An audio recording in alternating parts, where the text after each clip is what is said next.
is on, and we are in World Cup mode for this podcast. We're going to talk about one of the great footballing nations in Europe, Spain, the winners of the World Cup in 2010 with that great team. Iniesta, Xavi, many great players in that side. And it was a great win by a great team. Let's hope we see such a team in Qatar, although given the climate and the conditions, it seems unlikely.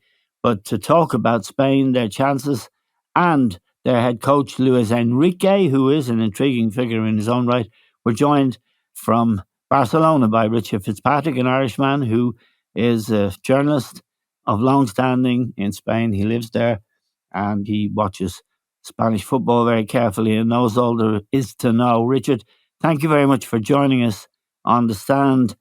Spain are one of the great footballing nations in Europe. Italy didn't qualify, which means they may well be the best European team, but certainly they always play wonderful football and produce great players. What's the mood going into the tournament? Because their manager, Luis Enrique, who managed Barcelona, who was himself a top player, is a very interesting character in his own right. Yeah, the mood is very muted here, Eamon. Obviously, it's a Winter World Cup, so everybody is slow to kind of get excited about it. But in Spain, generally, the Spain national team, it depends on what part of the country you're in, whether you're behind them or not. Like I live here in Barcelona and Catalonia, and Catalans are ambivalent at best about the Spain national team. Enrique is a Catalan, isn't he? No, he's actually from Asturias, in the other top corner, the south or the northwest corner of Spain. But he played for 8 years at Barca and was Barca coach, treble-winning coach. So he's hugely identified with Barca, and that he's very contentious because of his situation being so closely aligned with Barca. It's unusual that you would have such a big figure from Barca's history as the national team coach. Like Spain would never play in Barca, the Camp Nou. The last time they played here was 1987. Right. The Spain team rotates around Spain for their home games, but Barca's stadium wouldn't be a popular destination. So Enrique came in after the botched 2018 World Cup, and he was immediately hammered by the Madrid-based press because of his background and because he's made so many contentious decisions. They don't like having an anti-Madridista as the Spain national team coach. Real Madrid fans would be huge supporters of the Spain national team. Yes. But say Atletico Madrid wouldn't be the case. And again, like I mentioned, in the regions up in the Basque Country, they wouldn't be big followers of the national team. But Enrique has, at every step of the way, he's caused fights with the press. It's been really interesting to watch him operate. The press have called him out several times on his decisions, which have been very controversial. But again and again, he gets it right. Say, for example, back in the Euro finals last summer, in 2021, they were giving out about why he was playing Alvaro Morata up front, which was a valid criticism. But Morata finished Spain's top scorer in the tournament. They wondered why Pedri, an 18-year-old, was going to be starting in midfield. Pedri was the young player of the tournament. He's an absolute delight. Last October 2021, Luis Enrique gave Gavi, a 17-year-old, his debut. Gavi had only played a few minutes at this stage for Barca, and all through last season he wasn't a starter with Barca. But again, he was vindicated. Gavi put on a show against the Italians, was man of the match in that debut, and he's now a starter with Barca. So Enrique gets his calls right, and he's it's great. He's so confrontational with the press. He's barely concealed contempt for them. You know, he says I don't listen to anything that you guys say on the radio about me, or that's written in the press, in the papers about me. Why would I? I know far more about football than you do. Yeah, one of the controversial decisions, it may be seen, but doesn't stand up to scrutiny really. There's only one Real Madrid player in the squad. It's Carvajal, a fullback, very, very good player. But when you think about the Real Madrid team, the great players in it, Karim Benzema, of course, who won the Ballon d'Or this year, but also Vinicius, Rodrigo, they're two Brazilians. So there aren't that many Real Madrid players who would qualify. No, you're right. Like, say, when Real Madrid won the Champions League final back in May or so, of the 14 players who featured, only 2 were Yes. Spain players. One of those was a sub, Dani Ceballos, who isn't on the squad. So although it's a stick that the Madrid press beat Luis Enrique with, it's, there aren't any cause celebres. Maybe Nacho, a utility defender, but he's justified in not picking Real Madrid players. The one player that the press hammer him about is Sergio Ramos, who's again left out of the squad for the tournament finals. He's been a starter all season for Paris Saint-Germain, and centre back is a problem area for Spain. Right. So that's a big call. And Ramos is a huge figure, an iconic figure in Spain, and has been a great player, but he didn't play at all last year for PSG. Since he went to PSG, he's been injured a lot of the time.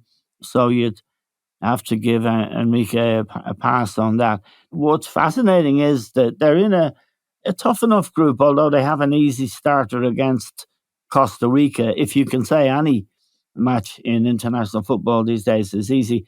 Germany and Japan are the other 2 teams in the group, and it's a tough group.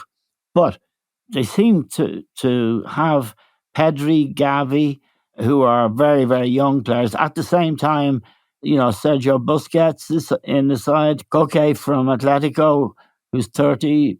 Busquets is 34. So there's a mix there of players. David De Gea, the Manchester United goalkeeper, was a surprise in this part of the world that he wasn't selected as one of the 3 goalkeepers. Did it cause any flutters in Spain? Oh, huge, yeah. Unai Simon is favoured instead of him, Athletic Bilbao's goalkeeper, but it's a style issue. Enrique wants to play with a sweeper keeper, and so instead of like De Gea, brilliant shots stopper, he's put in Unai Simon. He's not even in the squad. He went to the Euro finals the year before last, but he made it clear to Enrique that he doesn't want to sit around as a sub at tournament finals again. Unai Simon made a really poor error in those finals. I think it was in the game against Croatia. Let in a really soft goal. He came out of his box to control the ball. So he's under the spotlight, Unai Simon and Luis Enrique, as a result for taking that decision. So yeah, that's very contentious. And De Gea is a Madrileño as well. He's a what? A Madrileño. He's from Madrid. He's from Madrid. So, yeah, that's a problem. Yeah. I mean, so Enrique has put himself under pressure from the get-go. But as you pointed out, he was very successful coach of Barcelona, won the Champions League. I think they won also the Spanish League and the Copa del Rey all in one season, yeah? Correct, yeah, 2015. Yeah. And he was himself a very good player, wasn't he? Oh, he was an amazing midfielder, scored a lot of goals, played in 3 World Cups for Spain. Yes. Won several league titles with Barca, played for Real Madrid as well. He's one of the rare top players to go from Real Madrid to Barca. He moved in 96 across the Great Divide. And just an all-action player, and he's kind of brought those traits into management as well. He's teak tough. He just even if you listen to his voice, it's like sandpaper. What's his relationship with Pep like, if there is one? Yeah, it would be good. It would be good. Good. They soldiered together for many years on that Barca team. They were both on Spain's Olympic winning team in '92 in the famous Barca Olympics. So they would be close. There would be a lot of mutual respect there. And Messi was, came out earlier this week lauding Luis Enrique, saying he was a great coach. Yes. So he's very well regarded by the players, and that's what he will bring to this tournament finals. Is that Spain camp will be really, really cohesive. All the players know that he has their back. For example, in the Euro 2020 finals last year, he only brought 22 players instead of 24 he was allotted, because he wanted all the players to be on the bench for the games. It's all about this kind of solidarity he has, that he nurtures. The nation as such then, with the divisions, say from the Basque region down to Catalan, there isn't, say, the same national interest that there would be in England or in Ireland indeed. It's a bit more muted, is it? Absolutely, it's really stark to witness. Like, I remember the 2010 World Cup final. I just moved to Barcelona 6 months beforehand, and I had Catalan friends that were wearing, and Barca supporters, they were wearing Dutch jerseys for the final. Yeah, it's extraordinary. Great. 7 of their players were playing for Spain. Right. So they really struggle when Spain plays in these big finals, because what happens is the Spanish flag is like a red rag. It's an emblem of Spain's right. Yes. So the Catalans have their flag that they, is stitched into the Barca jersey. So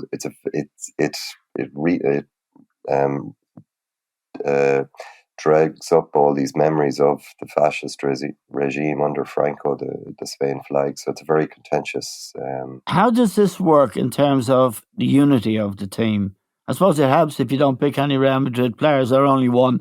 But how does it? How does it work in general, Richard, in terms of team spirit? Is there any evident? Yeah, it's a very good question. This squad is very cohesive. The players would have played all the way up through the ranks in successful underage Spain teams. But a generation ago, Charlie Redknapp, famous Barca player in the 60s and 70s, he was Johan Cruyff's assistant coach in the Dream Team. I remember interviewing him, and he went to the 78 World Cup with Spain, and he said the dressing room was blocks of different players. There was the Basques, the Catalans, the Real Madrid players. There was no cohesion. And even in those glory years, 2008 to 2012, when they won 3 tournaments on the trot, there was a lot of division in the camp between the Real Madrid players and the Barca players, because of the war that Jose Mourinho was carrying out between Barca and Real Madrid. So there was various tense moments. I remember Casillas and Xavi had to broker a peace at one stage between both camps, and Gerard Piqué and Sergio Ramos would be were spokespeople for both sides in that division over a decade. Bickering at each other on social media. So there was a very uneasy atmosphere in the camp, but today it's really cohesive. So they're definitely pulling together. Now let's look at some of these young players, Richard. Pedri and Gavi, who are both in the Barcelona side. I think Pedri is 19, Gavi is 18 on the file I have, and you also have this young lad, Ansu Fati, who is 20, but a newcomer to the Barca squad and indeed to the team. Will they be starters, and what kind of football will they play? Because I remember they only got knocked out of Euros on penalties, am I right? Correct, yeah, by Italy, who they outplayed in that semi-final. Yeah, so they are real contenders. Yeah, they are. They will, but I think they will struggle to get out of the group. And over the last 2 or 3 years, they've struggled with weaker teams. So Costa Rica, you would think an easy game, but Costa Rica, they don't score goals. They concede fewer goals. Park the bus. Park the bus. It's a kind of style of team that Spain always struggle to unlock. This Spain team, a classic tiki-taka team, and they don't have a predator up front either. So, but it's a problem. Richard, sorry to interrupt you, but Morato, he's been everywhere, but he appears to lack confidence. He is a good finisher when he's on song, but he has played for big clubs and never quite done it. I mean, he's at Atletico at the moment, but wherever he's been, he clearly is a very gifted player. But he's 30 now, and you can't rely on him for goals, can you? No, definitely not. It just the statistics speak for themselves. He would average a goal every 3 games. Real Madrid didn't want him. Chelsea didn't want him. Juventus didn't hold on to him. He's back now at Atletico Madrid. Will he be a starter? Oh, he will definitely. Yeah, he's the number 9. It depends on how Ansu Fati fares in the tournament. He won't start Ansu Fati, this young guy from Barca. He was Enrique's last pick on the squad. Up to the last hour, Enrique said he was doubting what to do, whether to bring him or not. He said four surgeries over the last 2 years, but he has goal, as they say in Spain. He's even this season he's coming off the bench for Barca and scoring for them. So Enrique has risked taking him on the plane because of that shortage of goal scoring forwards. Right. Yeah, that was evident in the Euros as well. Yeah. Richard, Pedri, tell us about Pedri. He's only 19, but he's got 14 caps, and I haven't seen enough of him to make a judgment, but they say he's the real deal. Is he? Absolutely, and just watch him. He's so efficient. He can score goals. He provided assists. Remember, Aubameyang came to Barca last year in the winter transfer window. He said he was surprised at Pedri. He didn't realize how good this guy was. He'll be a starter on the team. The squad numbers you mentioned there are curious. It's Enrique picked the squad numbers based on seniority. So players with the most caps got to pick their number first, and that's why the Gavi and Pedri are down at 18, 19, and Ansu Fati at 20. But the midfield will be Busquets, Gavi, and Pedri. Pedri will turn 20 in the tournament finals. Javi compares him to Iniesta. He's just a wonderful player. Gavi is more kind of aggressive. He's really good at pressing, but he is very, very skillful as well. He's been heralded for 7-8 years in Spain as the next great thing on Spain underage national teams. He's always been the star player. He's another one of these small guys who's been in the Barca academy since he was around 10 or 11. But he's a wonderful player. But Xavi is the Barcelona coach now, of course, from the great team, steeped in Barcelona folklore and mentioned always with Iniesta and Messi. They were probably the greatest team we'll ever see. Has he managed, Xavi, to get the Barca youth system functioning again? Yeah, he was gifted with several expensive transfers this summer, but he still is mining that the Masia, the youth academy. Yes. Those 3 players we've just mentioned, Ansu Fati, Gavi, Pedri, they're all in around the starting team under Xavi at Barca. He's also blooded Alejandro Balde, who was very unlucky not to make the Spain squad for the World Cup. He's been he's been maintaining his first team spot on that Barca team, even though he's 18, just turned 19. Really, really good player, an electric player as a left full back.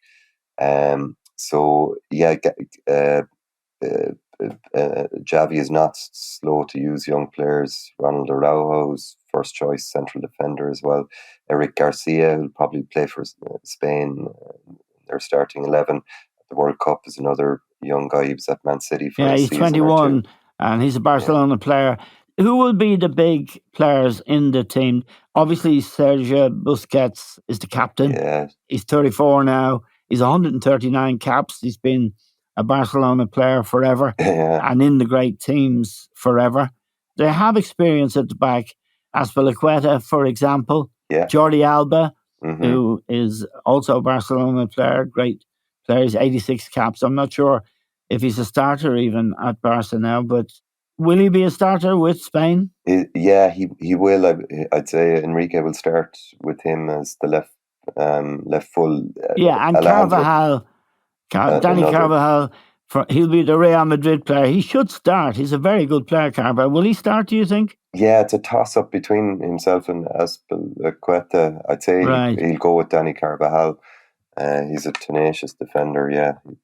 Very good defender. And they have Laporte as well from Manchester City. Whether he starts or not, I'm not sure. Yeah, I think he will start, yeah. And then it'll be a toss-up between Eric Garcia and Pau Torres, Villarreal's centre-back for the other central defence. Right, to go back to the thing we started talking about, Richard, the idea that the nation, in this case Ireland, small nation, of course, but England, Germany, French, although the French don't like you to know they're excited, but they try to hide it. But the idea that Spain are different in that way because of the regionalism, I mean, the Basque region, for example, got Catalonia, you've got Madrid, all of these regions. Is it the case that really, despite the time that's passed since Franco and all of that awful Civil War stuff, that the wounds haven't quite healed into a one nation idea? No, it's things are better at the moment, basically because there's a socialist government in power. When Partido Popular, the conservative right-wing party in power, things are very antagonistic. But it's not a cohesive country, though. 17 regions, and the Catalans are pushing all the time for independence, like in Scotland. Yes. So it's a very fragile situation, and it has been very volatile over the last 10 years.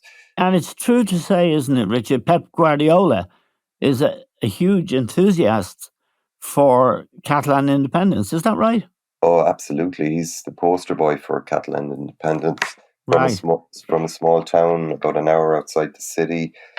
Whenever there's a delicate moment with those political prisoners, for example, who were imprisoned after an illegal referendum in 2017, they got sentenced in 2019. He will release video messages.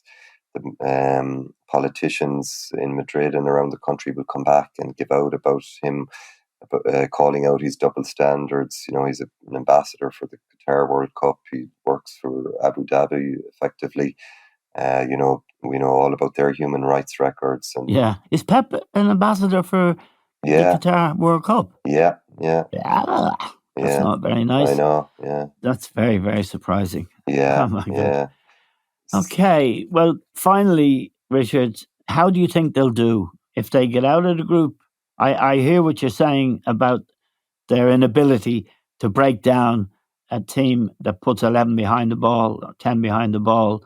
But Germany aren't very good. If they get out of the group, they'll be dangerous, won't they? Oh, they will. They were slow to start in the Euro finals last year.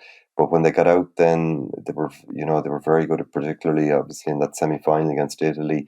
Against the big teams, they've really good results to beat Italy in the European Nations League last year, beat Germany 6-0. They were very unlucky not to lose in the Nations League final against France 2-1 last season. They just beat Portugal there in September. So they won't fear any of the big sides. As we say, they do better against teams that come out to play against them. So if they get out of the group, they could go far. It'd be it's a hard World Cup to call. There's no clear-cut favourite, but I'd be unlikely to see Spain win it with this team. It doesn't have the quality it had 10 years ago, but you could see them getting to a semi-final, definitely quarter-final. Okay, Richard, we're very grateful to you for joining us from Barcelona.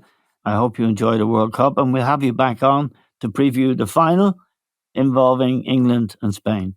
Look forward to it. We'll see how it goes. Thank you very much indeed.